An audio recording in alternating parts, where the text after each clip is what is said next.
Ay, ya que habla sobre las sustancias, ¿cierto? Las mezclas y las sustancias puras, ¿ya? Y eso, ¿cómo lo podemos relacionar con lo que estuvimos viendo o lo que estuvieron viendo, ¿cierto? La última clase, lo podemos relacionar principalmente con el tema de los cambios de estados de la materia y cómo la materia puede transformar sus características físicas o sus características químicas, ¿ya? Entonces, el objetivo es conocer las principales características. Más que de la densidad, vamos a conocer las principales características de las sustancias puras y mezclas, ¿ya? Acá este es como un mapa conceptual, ¿cierto? Más o menos realizando una explicación general de lo que vamos a ir viendo y para comprender más o menos, ¿cierto? Por qué vamos a hablar de, en este caso, de sustancias puras y mezclas. Nosotros estuvimos hablando, ¿cierto?, de la materia, ¿ya? De los cambios de estado de la materia, ¿sí? De las transformaciones de la materia, ¿ya? Estas transformaciones de la materia pueden tener dos cambios. Pueden ser los cambios físicos, que es lo que estuvimos hablando, evaporación, solidificación, etcétera, ¿cierto? Y los cambios químicos, ¿ya? Los cambios químicos son a nivel interno, ¿sí?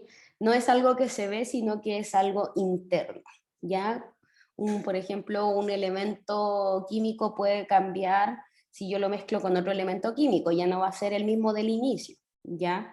Y la materia también tiene clasificación, y en eso nos vamos a centrar hoy día, que la clasificación de la materia puede ser a través de sustancias puras o mezclas, ¿ya? Dentro de las sustancias puras nos vamos a encontrar con dos cosas súper importantes.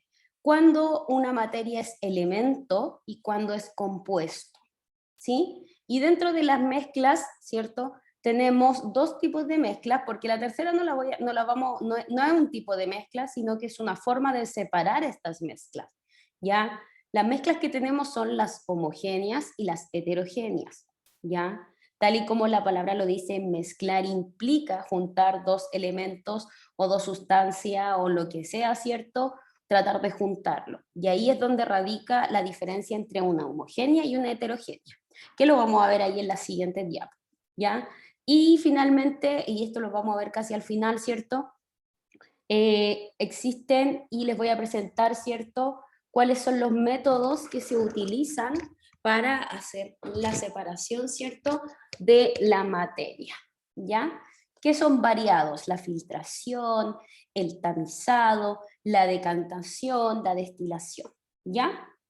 Entonces, partiendo por lo primero que comenzamos a hablar, tiene que ver con las sustancias puras. ¿Se acuerdan que las sustancias puras, lo que dice sustancia pura, uno al hablar de que algo es puro, quiero decir de que no está presentando, ¿cierto?, transformaciones en su interior, transformaciones químicas, sino que va a presentar transformaciones físicas, de cierta forma.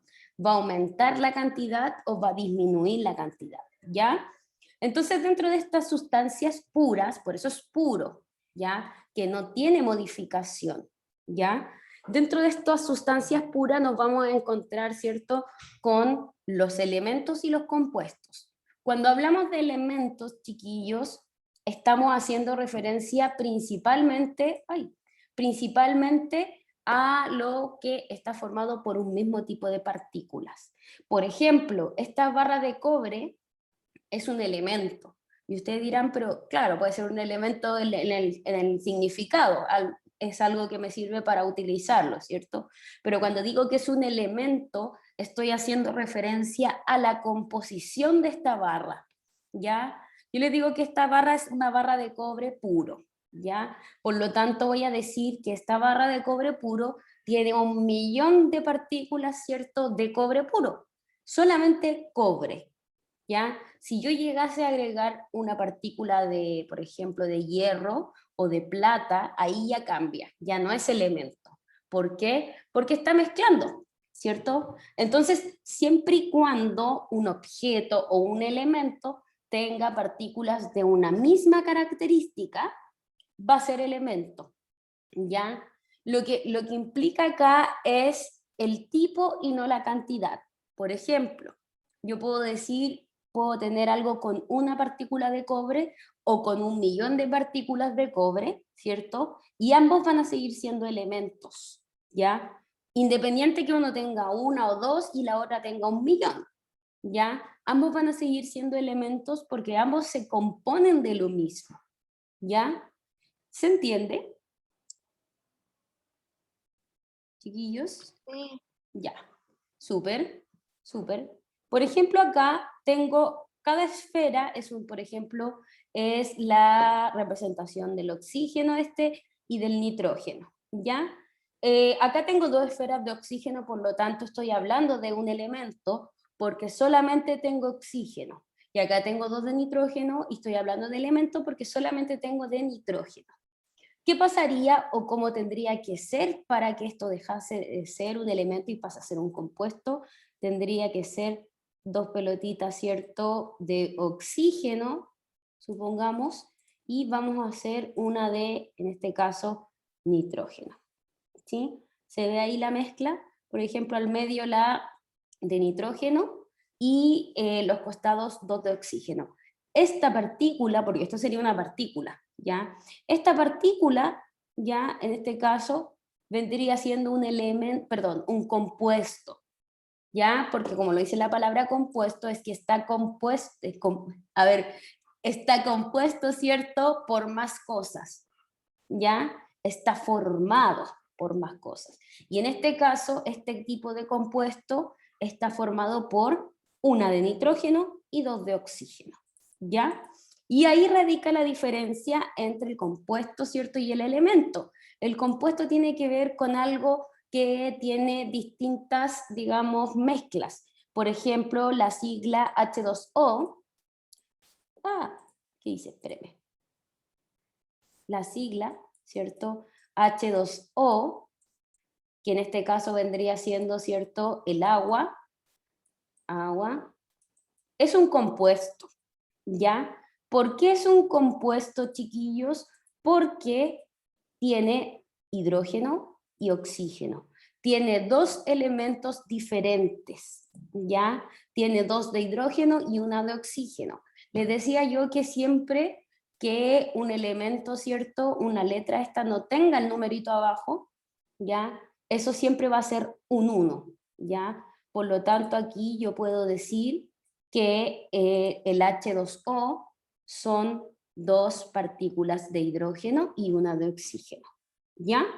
Entonces es importante entender que obviamente el compuesto, ¿cierto?, es todo lo contrario al elemento, ¿ya? Entonces podemos decir que dos elementos distintos pueden formar un compuesto, ¿sí? Por ejemplo, la unión de oxígeno con nitrógeno puede formar un compuesto, ¿sí? Porque obviamente estoy mezclando dos cosas que son distintas, estoy juntando o uniendo, ¿ya? Y obviamente el compuesto es todo lo que en este caso está junto o unido, ¿ya? Fíjense acá, estas son las partículas de la sal. Fíjense que debe ser sodio y entre otros, ¿ya? Y el agua destilada, que es el ejemplo que dábamos acá arriba. H2O. Fíjense que el oxígeno es la partícula más grande del agua, ¿ya? Y el hidrógeno son estas dos pelotitas que están alrededor. Lo mismo ocurre acá, ¿cierto?, en la sal, ¿ya? Entonces, por ejemplo, si yo les pusiera, supongamos, en este de cobre, la palabra o la sigla AU, que significa cobre en la tabla periódica, yo les digo, ¿es un elemento, es un compuesto? Es un elemento. Pero si a este AU yo le agrego un hidrógeno, esto que está acá ya no es un elemento, sino que vendría siendo un compuesto. ¿Por qué? Porque tiene cobre, ¿cierto? Y tiene hidrógeno. ¿Ya? Perdón, oro. Tiene oro y tiene hidrógeno. ¿Sí? Entonces, espérenme, vamos a borrar esto acá. Y ahora pasamos netamente, ¿cierto?, al concepto de mezclas, ¿ya? Como la misma palabra lo dice, mezclar tiene que ver con unir, ¿cierto?, dos elementos o dos cosas diferentes, ¿sí? Por ejemplo, y de hecho esto nosotros lo utilizamos bastante en nuestra vida cotidiana. Cuando nos preparamos un café en la mañana, ¿cierto? Al agua que está calentita le echamos una cucharadita de café y de azúcar y ahí estamos realizando una mezcla. Cuando cocinamos, también estamos realizando mezclas, ¿cierto? Porque la gran mayoría de la receta dice, mezcle esto con esto otro, ¿cierto? Entonces, podemos decir, ¿cierto? Con certeza, ¿ya? Que las mezclas las podemos evidenciar durante nuestra vida cotidiana, ¿ya? Y por eso de repente es importante estudiarlas, ¿sí? Porque están más presentes de lo que nosotros creemos, ¿ya? Y bueno, dentro de esto, ¿se acuerdan que yo les mencionaba que existen dos tipos de mezclas? Primero tenemos las mezclas homogéneas y después teníamos las heterogéneas, ¿cierto? En cuanto a las mezclas homogéneas, chiquillos, podemos decir lo siguiente. Si yo separo esta palabra, ¿cierto? La palabra homogéneas, si trato de buscar el significado de cada una, me doy cuenta que la palabra homo tiene relación con igual, ¿ya? Entonces, espérenme, déjenme, ay, ¿a dónde está para escribir acá? Rojo. Esto significa igual. Y géneas tiene que ver con la mezcla, ¿ya? Por lo tanto sería algo, por decir, igual en la mezcla, ¿ya? ¿Y a qué me refiero con eso? Que todas las mezclas homogéneas, cuando se juntan los dos elementos, se unen tanto, se compone, a ver cómo lo puedo decir, forma un solo nuevo elemento, ¿ya? Y como por eso les puse acá que está distribuido de manera uniforme, ¿ya? Y cuando digo que está distribuido de manera uniforme, quiere decir que yo, por ejemplo, si veo, o sea, si en un vaso yo le echo agua y después le echo café, y lo revuelvo, ¿cierto? Lo mezclo, lo más probable es que después si yo lo miro nuevamente, primero que todo el agua, ¿cierto? Toma el color de estas partículas de café, y lo segundo es que si yo quisiera nuevamente identificar las partículas de café, me costaría un montón, porque la mezcla que se dio es tan potente, ¿cierto?, que obviamente no da cabida para otra cosa, ¿ya? Espérenme. Entonces, como les decía, homogéneo tiene que ser, tiene relación con cuando algo es igual. Por lo tanto, en este caso, las mezclas homogéneas más cotidianas son, por ejemplo, el tema de el café, el azúcar, la sal en el agua, etcétera, etcétera. ¿Ya? Que a simple vista yo no puedo distinguirlo. ¿Se puede separar en las partículas de café con el agua? Sí se puede separar, ¿ya? ¿Y cómo? ¿Se acuerdan que en un principio yo acá les decía que existen distintas formas de poder separar las mezclas, ¿ya? Si bien existen diferentes formas de separar las mezclas, eh, hay unas más difíciles que las otras, ¿ya? Entonces es más difícil separar una mezcla homogénea que una mezcla que es heterogénea, ¿ya? Por ejemplo, la decantación, ¿sí?, que es un tipo de mezclas, se utiliza bastante cuando se limpian las piscinas, ¿ya? ¿Y cómo se utiliza? Es un mecanismo que se llama el decantador, ¿cierto? O a veces es un polvito que se echa, ¿cierto? Y que hace que toda la suciedad que está en el fondo o que está mezclada con el agua ascienda, o en algunos casos baje, ¿ya? Que se junte en un solo lugar, ¿ya? Eso es lo que es una de las formas de separar, ¿ya? Y como les digo, el tema de la separación de mezclas es mucho más sencillo cuando son mezclas heterogéneas, que son las que vamos a ver ahora, ¿ya? Y que son las que a simple vista yo puedo diferenciar los distintos elementos que la componen. Por ejemplo, y este ejemplo es como el más conocido, ¿ya? Cuando uno intenta mezclar o juntar el agua con el aceite. ¿cierto? Bueno, y aquí principalmente porque no se mezclan, tiene que ver por la densidad, primero que todo, del agua y del aceite, y eso obviamente hace que esto no pueda ser una mezcla homogénea, sino que heterogénea. Por ejemplo, si ustedes hacen el experimento, echan cierto agüita en un vaso y después le echan aceite, perdón, lo revuelve, se va a dar cuenta que cuando usted lo está revolviendo se está haciendo el intento de mezclar, ¿ya? Se está haciendo ese intento de mezcla, pero llega un momento que usted dejó de revolverlo, ¿sí? Y se vuelven a separar, es decir, en este caso el aceite se va hacia arriba y el agua desciende, ¿ya? Entonces es súper importante entender la diferencia, ¿cierto?, entre ambos tipos de mezcla. Y acá si nos vamos al, digamos, al significado de la palabra, cuando hablamos de hetero estamos hablando de distinto, diferente, ¿ya? En cambio la palabra homo significaba igual. Por lo tanto, si yo no me acuerdo, me confundí, lo primero que yo les puedo decir, ¿cierto?, en caso de prueba o de estar respondiendo una pregunta, lo que yo les puedo dar como consejo es que vean la primera palabra, ¿cierto? Hetero y la otra era homo, ¿ya? Que son las que me van a ayudar a recordar si, cuál era cuál, digamos, ¿ya? Denme un segundito. Ay, estoy rayando la pizarra. Espérenme. ¿Sí? Chiquillos, hasta el momento, ¿se entiende?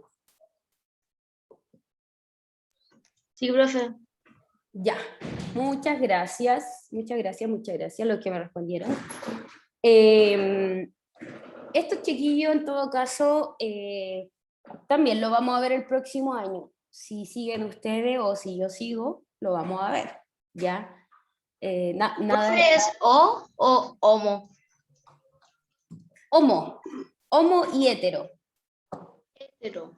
Sí, en este caso es hetero y el anterior es homo. Y cuando es homo es igual, quiere decir que sí se da esta mezcla en donde no puedo diferenciar las dos cantidades, por ejemplo, el agua con el café. Y en el caso del hetero no se puede diferenciar porque no se mezclan jamás. Solo se juntan por un ratito, pero después se separan igual. ¿Ya? Tenemos y dentro, chiquillos, de los tipos de mezclas heterogéneas, ¿ya? Vamos a encontrar, ¿cierto?, la clasificación de mezclas que están en suspensión y mezclas que son de tipo coloides, ¿ya? En el caso de las mezclas de tipo suspensión, estas partículas, ¿ya? Si bien existió un poco de mezcla, pero quedan algunas partículas, ¿cierto?, que no se puede mezclar completamente, ¿ya? Como por ejemplo cuando uno hace jugo en la juguera, jugos naturales, ¿ya? Si bien la gran mayoría de los dos sabores se mezcló, pero hay partículas, hay partes que no se pudieron mezclar con la del otro. De hecho, podemos decir que quizás ni siquiera se mezclan los sabores. Uno siente cada sabor por distinto, o sea, ¿cómo se dice? Uno siente los sabores por separado, ¿ya? No es que sienta un solo sabor en general, sino que los va sintiendo por separado. O a veces hay uno que otro sabor que tiene más, es más sobresaliente por sobre el otro, ¿ya? En el caso de los coloides, ¿cierto? Son partículas pequeñitas, ¿ya? Y que están ¿cómo se dice? Expandidas por todo el objeto, ¿ya? O por todo el espacio, digamos. Y acá, ¿por qué es importante? Ahí la pregunta, ¿no? Se había conectado ya. ¿Por qué es importante, chiquillos, hablar sobre la densidad? Porque como pasaba al juntarse el agua con el aceite, que no se juntan de hecho, tenemos que hablar de que todo tiene una densidad. El agua tiene una densidad establecida, el aceite, el agua con jugo, la sangre, todos los líquidos, ojo porque estamos hablando de líquido en este momento, todos los líquidos, ¿cierto, chiquillos? Poseen una densidad determinada, ¿ya? Denme un segundito que no le mandé el link a la tía Erika, se lo mando al tiro. Espérenme un poquito. Espérenme un segundito.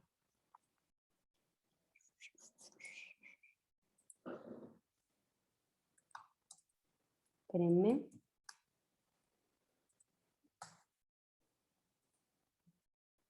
Ya, ahora sí, comparto nuevamente. Ya, como les decía, es importante entender por qué gracias a esta densidad yo voy a poder saber, ¿cierto?, si mis líquidos que voy a utilizar, ya sea el agua, el alcohol, el aceite, el jabón, la miel, etcétera, que son los ejemplos que salen acá, ¿cierto? Eh, Al conocer su densidad es importante y vamos a poder entender qué tipo de mezcla se puede dar. Por ejemplo, al conocer la densidad del aceite y del agua, ¿ya? Voy a poder darme cuenta que si yo mezclo esos dos, ¿cierto? O intento mezclarlo, me va a dar una mezcla heterogénea, ¿ya? Porque nunca se van a poder juntar, ¿sí? Y la densidad, chiquillos, tiene que ver de cierta forma, bueno, se relaciona con la materia, de hecho es una propiedad de la materia, ¿ya? Y tiene que ver con la cantidad de masa que tiene un volumen determinado, ¿ya? O sea, metimos dos conceptos en uno. Tenemos el volumen, ¿cierto? Que es aquel que caracteriza el objeto y que es el que ocupa algún lugar dentro del espacio o en algún recipiente, en este caso, y dentro de ese volumen se mide la densidad, ¿ya? Y la densidad, ¿cómo se va a medir? Con respecto a la cantidad de masa que tiene cada objeto, ¿ya? Por ejemplo, les puse acá, un líquido menos denso se ubicará encima de otro más denso siempre y cuando no se mezclen, ¿ya? Y aquí estamos hablando, ¿cierto?, en este caso de una mezcla heterogénea con todos estos ejemplos que están aquí, con el alcohol, el aceite, el agua, el jabón, etcétera, ¿ya? Denme un segundo, chiquillos.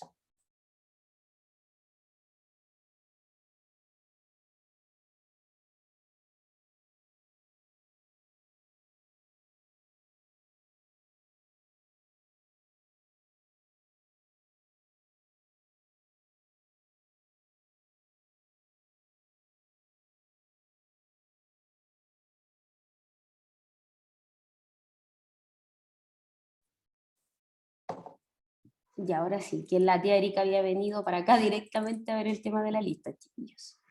Ya, entonces, fíjense acá, dentro de estos ejemplos, podemos decir que el líquido más denso es la miel, el menos denso es el alcohol, ¿ya? Mientras más abajo esté, quiere decir que es más denso, ¿ya? Por ejemplo, entre el agua y el aceite vamos a darnos cuenta que el agua tiene más densidad que el aceite, por eso siempre el aceite se va a estar arriba. De hecho, nunca vamos a poder ver que el aceite quede abajo, ¿ya? O sea, porque uno puede decir, ah, ya, bueno, ok, no se juntan, pero puede que el aceite se quede abajo y el agua solo arriba. No. Cuando uno, por ejemplo, imagínense esta situación, uno en un vaso, ¿cierto? Echa primero aceite, ¿ya? Hasta la mitad y después lo llena con agua. Evidentemente en un principio el aceite va a estar abajo, ¿ya? Pero va a empezar a transcurrir los minutos y este aceite va a empezar a tirar burbujitas hacia arriba hasta que va a ascender y llegar a la superficie. ¿Por qué? Por la densidad, ¿ya? Mientras menos ¿Qué es el agua denso, roja? quedan 4 minutos. ¿Por qué el agua está roja? Ah, yo entendí que a 4 minutos y dije, ah, ¿en serio? De hecho, quedan menos. Quedan 3 minutos, pero ya, ¿por qué aquí el agua está roja? Porque le echaron un tinte de color rojo, esos que, por ejemplo, se utilizan para teñir, ¿cómo se llama? Las cremas cuando hacen torta, ya, se le echó un tinte para que se pudiera diferenciar del aceite, ¿ya? Porque el aceite, debido a sus características, no se tinta, digamos, ¿Y eso le cambia el sabor al agua? Sí, depende del tipo de colorante que se eche. Por ejemplo, el que te hablo yo, que es el para las tortas, sí, porque es un colorante comestible, es dulce. Entonces, claro, si le echas tinte, le cambia bastante. pero no cambia la densidad, sino que cambia, digamos, la estructura química, ¿ya? Ya no va a ser solo H2O, sino que ahora va a ser H2O y, no sé, pongámosle que el tinte tenía nitrógeno, H2ON, ¿ya? Es solamente por eso yo creo que para principalmente se diferencie la densidad de los distintos líquidos, ¿ya? Y acá, ejemplos de las densidades de líquidos, ¿cierto?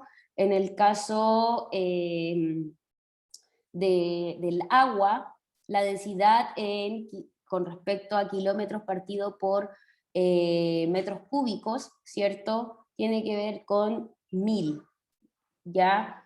El aceite 920, la gasolina 860, perdón, lo estaba leyendo atrás para adelante, 680, el plomo, miren, 11.300, ¿cierto? El acero 7.800, etcétera, etcétera. Entonces, podemos decir que el más denso es el mercurio. Y fíjense que debido a esta densidad tan amplia, tan alta, ¿cierto? Es que el mercurio se utiliza, ¿cierto?